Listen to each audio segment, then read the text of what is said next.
ఓం గణేశాయ నమః. వినాయక చవితి వస్తుందనగానే తెలుగు రాష్ట్రాల్లో కనిపించే సందడి అంతా ఇంత కాదు. గణేశుడంటే పిల్ల పెద్ద అందరికీ ఇష్టమే. చవితి రోజైతే ఆయన కూడా మన ఇంట్లోని సభ్యుడా అన్నంతగా పాలవెల్లిలా వెలిగిపోతుంటాడు. ఆ రోజు చేసుకునే పూజ చివరిలో వినాయకుడి గురించి ఎన్నో కథలు ఎలాగూ మనం వింటూనే ఉంటాం. వినాయకుని పూజించేందుకు ఏమీ లేకపోయినా గరిక ఉంటే చాలని ఒక నమ్మకం. ఆయనకు గరిక అంటే ప్రీతి కలగడానికి వెనుక ఒక కథ ఉంది.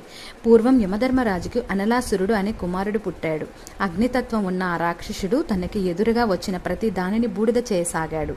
అతని బాధ భరించలేక ముల్లోకాల్లోని జీవులన్నీ అటు ఇటు పరిగెత్తసాగాయి. కానీ వినాయకుడు మాత్రం ఆ రాక్షసుని అంతు చూసేందుకు సిద్ధపడ్డాడు. పూర్వం తన తండ్రి అయిన శివుడు గరళాన్ని మింగిన విధంగా వినాయకుడు కూడా అనలాసురుడిని అమాంతం మింగేశాడు.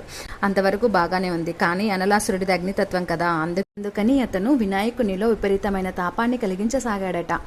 గణేశుని తాపం తీర్చేందుకు అమృతంతో స్నానం చేయించినా లాభం లేకపోయింది. సాక్షాత్తు ఆ చంద్రుడే వినాయకునికి చల్లదనాన్ని కలిగించేందుకు అతని శిరస్సు మీద నిలిచాడు.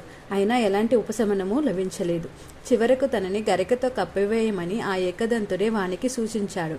అలా దేవతలంతా తల 21 గరికలను తెచ్చి వినాయకుని శరీరాన్ని కప్పగా ఆ గరికలో ఉండే ఔషధ గుణాల వల్ల ఆయనలో తాపం శమించిందట.